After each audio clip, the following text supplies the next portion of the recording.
Hi viewers, ఎవరైతే October 18 నాడు అంటే ధనత్రయోదశి రోజు సంధ్యా సమయంలో ప్రధాన ద్వారానికి ఇరువైపులా దీపాలు వెలిగించి అలాగే కుబేర ముగ్గును వేసుకొని ఈ అతి శక్తివంతమైన లక్ష్మీ కుబేర మంత్రం జపిస్తారో వారికి సకల శుభాలు కలుగుతాయి.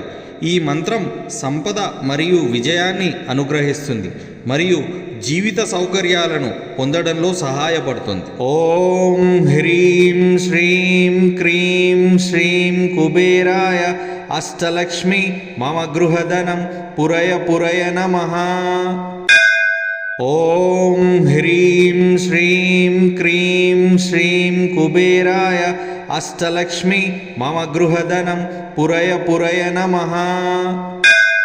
ఓం హ్రీం శ్రీం క్రీం శ్రీం కుబేరాయ అష్టలక్ష్మి మమ గృహధనం పురయ పురయ నమః.